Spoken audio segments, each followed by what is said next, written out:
Hi everybody, I'm Chuck Gibson, and this is Loveland Beacon Talks. Today we have a fascinating story to share about one young man recycling Loveland in a very special way. He's doing it one recyclable at a time and hoping everyone will join him. Loveland City Manager David Kennedy already has joined his effort. He has an interesting story to tell. Now it's my pleasure to welcome Marc Kutylowski to this edition of Loveland Beacon Talks.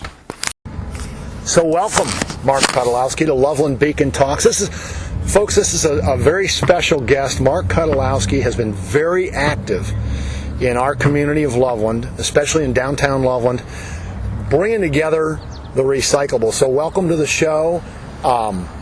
It's good to have you. Tell us a little bit about how you're making a difference with recyclables here in Loveland. Well, first off, thank you very much for having me, Chuck. Sure. And it started 3 years ago almost now. Was just at a place in life, was feeling kind of bored and whatnot. I just went to a local park and noticed there were so many recyclable items in the trash or right around the trash that should have been in the recyclable bin, and just started moving them over. It wasn't very many the first few weeks, maybe a couple a day. Yeah. And then I just started going to other places throughout Loveland and just noticed there were more and more. And first year or so, I believe I picked up around 50,000 items in the first 6 months. 40 or 50,000? 40 or 50,000 in the first 6 months or so. That's amazing. And then this is not you and a team of friends or volunteers. This is Marc Kutylowski. This is me. Literally hand-picking these up. Hand by hand. And I'd like to say 40,000 is about the size of a Cincinnati Reds baseball. Oh, yeah. Played in the great American 40,000 fans, yeah. It's 42,000, but that's close enough. Yeah, well, good. I wasn't going to. It's 43 something, to be honest. Okay. But okay, whatever. If you're going to get, it's a nipper. Hey, I'm going to tell you what. You're talking about a baseball guy here, I know. So I know what's going on down at Great American Ball. I know that you're a baseball. But again, in the first 6 months, literally handpicked 40,000 recyclable items that were otherwise being put into trash and wasted for their recyclability. Yeah. Wow. And then the recycling rate the year prior, I started in summer of 2022. I found out the recycling rate in the city of Loveland the year prior, so 2021, was just over 14%. And then that first half for 2022, it spiked to over 20%. And I know it's not all me, because I also know there's the Loveland Sustainability Council, that they do wonderful things and host events that you can bring items as well too. So definitely want to give them credit as well too. And just to clarify for the people who are listening, when they hear this, so that what you looked at said it was about 14% of recycled goods, right? And that increased, again, with your help, but also, credit to the Sustainability Council and others that are there's others as well too that are involved. But it increased to, what'd you say? It was just over 20% in 2022. Yeah. So then, fast forward to 2023, I forget the number off the top of my head, but it spiked to over 100,000. That I did. It was somewhere in the $100,000 or 100,000 items that I picked up by hand. And then again, I called the Hamilton County Resource for the recycling rate, and they said the rate had gone up to over 24%. I was just like, that's interesting. Again, I know there's other people involved, but it was just cool to see something that I was doing was having a positive impact, so I kept going with it. And then it was May or so of last year, 2024, when I reached out to the city manager of Loveland, Dave Kennedy, to see if they could add recycling bins in some of the parks. There's 20 parks in the city of Loveland, is what I found out. And there was 2 up in the Loveland Heights community that didn't have any, is what I noticed. And those are the first, let's see if we can get some there. And Dave Kennedy is a wonderful person. It has an open door policy, and was just able to have a quick conversation with them, and they added 2 bins, which I thought was wonderful, and kind of gave me more momentum to do what I was doing. And then, I don't know, maybe a few months later, I reached out to him again about 2 other parks that I had noticed that there weren't bins. They added 2 bins there, so then there were 4 parks. Yeah. That there were 4 new bins out there. And what I liked about it is, like, it felt like it was taking the pressure off me. It's like, I know I don't have to recycle as much, because then there's other people. Yeah. Other people have what I was grateful about is gave other people the opportunity. Well, now it's more visual. It's more visual when you come down the hill into downtown. There's a little Village Anniversary Park, and it's cool being able to see the recyclable bin where you can recycle now.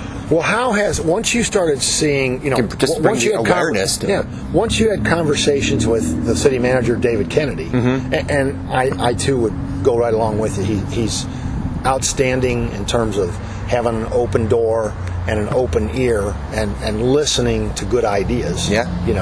I'm sure he gets some bad ideas too, but that's a different story. But I can vouch David is good. Let me just cut you in on that one. What I found with people, this is good for people to hear as well too, just don't go in trying to bash the city or people in, like, it's not just the city, just people in, like, general. If you come in with an idea and you just try and bash people for what they aren't doing, right, they aren't going to be receptive to it. They're not going to be open to it. But if you come in with an open approach and just kind of a friendly, easygoing manner, Dave was so much more receptive. I remember he went to Miami University. I heard he went to Miami, and I went to Kent.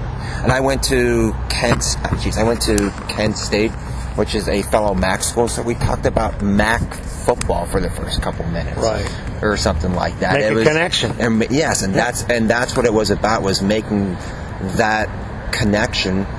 Now it's a lot easier to go to Dave and.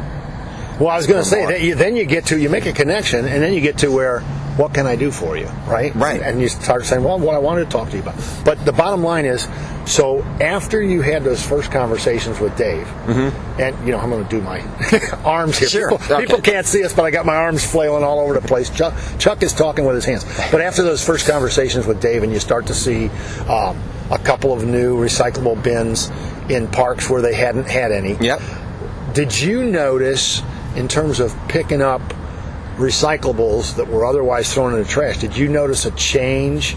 Maybe more things were now going into recyclable and less things were showing up in the garbage? Absolutely. I did start to notice some of the bins. Like, I did look in some of the bins. I was like, I know I did not put anything in there. Yeah. Which was encouraging, because I was at first like, is this really going to make a difference? And then when I looked, I was like, wow, these are actually filled, or somewhat filled. And it was just very encouraging to see things go in there. And then last fall, I started to feel like I was gaining some confidence with this. And again, went up to Dave Kennedy and talked about adding some bins in the downtown area, because I noticed on the bike trail there wasn't really many. There's mini trash cans, and they added, I know people can't see it, but looking at one right on the bike trail right over here right now. And there's and for the listeners, Mark and I are sitting right in front of the Loveland Canoe and Kayak, paddle sports, Loveland, right beside the river. And we already took a walk before we started talking. And people should know, I mean, you pointed out to me, maybe 6 or 8 different recyclable. There's about 6 or 8 down here, new ones. Yeah. There's about 8 new ones down here right now. I know Dave did 2 of them on his own, which thank you, Dave, for doing that. There's about 8, and then I got an email from him yesterday saying that there's another one that was ordered as well too. Right. I think the ultimate goal is if there's a trash can, to add a recyclable bin right next to it. And so it's just really encouraging to see. I know over at Hops and Berries, the bar over there, I talked to them in January, and again, just had that easygoing manner with them, and they added a recycling bin in their place. And I just remember it was a cold Wednesday, January night, the first night, and even on that was like 75, 80 items that it picked up. Yeah. And we'll use another FC Cincinnati. Well, we will use a FC Cincinnati term here. It was a stadium. If you take the 75, 80 times that by 365, that's 27,000. That's what FC Cincinnati's soccer stadium was. Again, that's a cold Wednesday. TQL Stadium. That has nothing to do with on a weekend or a spring, summer, any other holiday where there's a lot more. Well, where it spikes higher. Where it spikes higher. We have a lot of events right. in Loveland where it'll spike higher. And certainly on beautiful, like today turns out to be a beautiful sunny day on this Thursday, April the 10th, I think. Yep. If I'm not mistaken. What about the date? But anyway, on Thursday afternoon we have sunshine, fairly warm, and so there's people out and about. Yeah. And but again, make it Friday, Saturday, Sunday, and there's people here. Yeah. And so you know the spike in trash that's thrown out. All the door cups, right. Those plastic door cups for the people that don't know. It's a plastic cup that you can walk in the downtown area, and most of them just unfortunately get thrown into the trash by the dozens and whatnot. And just my fairly conservative estimate for the amount of items that are now being picked up from it's around 10 or 12 It's around 10 or 12 bins that have been placed in the downtown area and throughout the city as well too. On an annual basis, they'll probably pick up about 65,000 each year. Yeah. On a fairly conservative estimate, and that would be Paycor Stadium, right, for the Cincinnati Bengals, and it's really cool to see, well, I know, good old Loveland not like the biggest downtown by any means, but it's still a big impact that it can make. It's a huge impact. And multiply that by other communities who could maybe follow the lead. And that's what I'm glad you just brought that up, Chuck, because that's what I was like, if other people, I know that communities like Montgomery, Marymount, and all the more affluent, they have the higher recycling rates in the Cincinnati area. But again, if Loveland can quote unquote be the love and have recyclable there, and there's like other communities leaders that might drive through Loveland like, hey, they have recyclable bins down here, we should add recyclable bins. So if there's any other community leaders that are listening here, we would encourage you to add recyclable bins in your city if you think it's a fit thing. Well, let's get to one of the things that drew me. You've talked to me over the last 3 months, and I kept promising we're going to get together, and so finally we are getting together. But one of the most compelling things right now is, most recently, you were sharing with me about getting a big, I'll call it a dumpster, recyclable dumpster. Yeah. So share that story about what's going on with that, because that's a huge. It really is. That's a big gain. It really is. I had another walk and talk with Dave Kennedy a couple weeks ago, and just talked about adding more bins, and I gave him a map about where all the bins were to make it easy on him, so now he can just go and order them when they need to be. And we were walking by Fleet Feet, the running store, and I had talked to him about how some of the business owners in that middle area of downtown were talking to me like, Mark, we would love to recycle, but we can't, or it's hard to, because the big community dumpsters are a much farther walk away. So and Dave, to that point, Mark, people looking at this, they're going to see the photo. We took a picture of that little tote bin that's behind Fleet Feet that has wheels on it. Yeah. That says put your recyclable in here. Which, by the day, when we took the photo, that thing was overflowing. Yeah. Somebody's got to wheel it over to basically the Dave Kennedy parking lot. Yeah. And dump it in that recyclable. And on a winter night, people aren't going to do it. But that's changing. It's harder to do. That's changing because of your walk and talk. Changing because of your walk and talk with David Kennedy. Yeah. So what's going to happen? So I talked to Dave about adding one there, and he was at first a little hesitant because of the cost.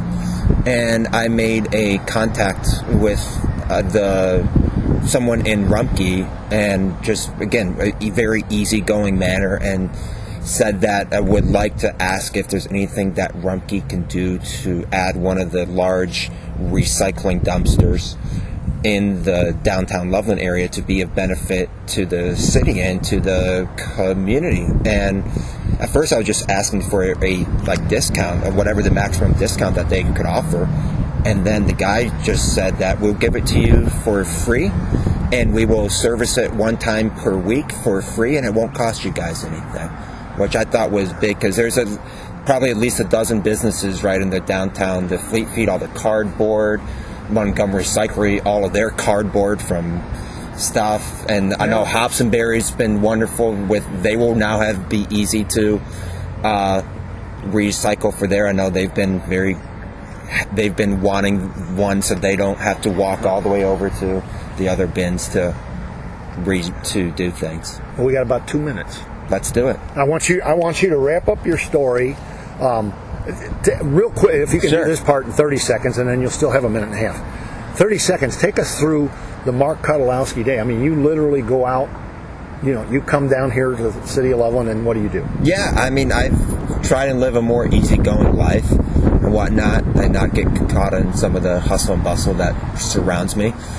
And I'll just casually go out in the downtown area and just pick up recyclables, whether it's in the downtown area, park, nature center, down by the river. There's so much that accumulates, and just anyone that can do their little part, not what really isn't little, to help out is just wonderful. And just encouraging people to bring awareness to the recycling.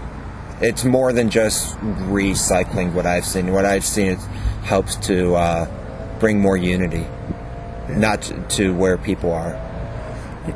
And I get, one of the things that I'm getting from the commentary and from your story is me and everybody else like me, we need to pay attention when we've got, whether it's a Dora cup or whatever, things we're walking around town with. Yeah. Is this recyclable? Don't just throw it in the garbage can. Yeah. Because then Mark has to go dig it out and put it in a recyclable can. But I mean, 2 words: pay attention. Pay attention. That's good. Yeah. And awareness. So, what's your big message to everybody about what's happening with recyclables here in Loveland? Big message is just, I'm not even necessarily like the big zero waste, never trash. Just use some common sense. If there's a recyclable bin that is right next to the trash can, and you have a plastic Dora cup or whatever, a aluminum can or something like that, glass bottle, just put it in the right place. And I think it would it just feels better. I feel like there's more light in the area when I see the recyclable bins. There's a bright aura around them now, is what I see. Downtown looks brighter now. Well, listeners, let's make Mark's day a little bit brighter. And Marc, you've made our day, you've made our community a little bit brighter by going around and helping, get the trash to the right place. If it's trash, it's trash. But if it's recyclable, getting it into the recyclable, helping keep Loveland a little bit cleaner. And as you just said, it has a brighter aura. And brighter aura, just seeing them down there, and again, giving people the opportunity, the chance to recycle, I think is the right thing to do. And yeah, over 323,000 items picked up since the start. By the way, yeah, and that's more than the population of Cincinnati. By the way, if you imagine one per item. You don't have a website, but people could try to find you on Facebook. Yeah, because I have fun. Mark posts for the listeners. Mark posts those little morsels like he just did. 320,000 is like the population of Cincinnati. How many items he's up to. If you want to track the recyclables that Mark has been tracking over the last 3+ years now, then find him on. You can Google, and it's Mark. And are you going to spell your last name for the listeners? And it's Mark with a C. Right. And it is KUTYLOWSKI, and I can assure you it's the only one on there. That's right. Marc Kutylowski. Find him on Facebook. And, hey, I'm glad we found you for... Twitter as well, too, I guess. Well, they can find Marc Kutylowski on your social media platforms and find out exactly how many recyclables this man has put his hands on to help keep Loveland cleaner and smarter. Absolutely. Cleaner and greener. So, Marc, listen, thank you so much for joining us today. Absolutely. It's a pleasure. Thank you very much for having me. You're welcome. Thanks again, Marc, for joining us here on Loveland Beacon Talks. If you want to help support Marc in his recycling efforts, he has a PayPal, Venmo, and GoFundMe account. You can find him on Facebook, Marc Kutylowski. It's MarcKutylowski,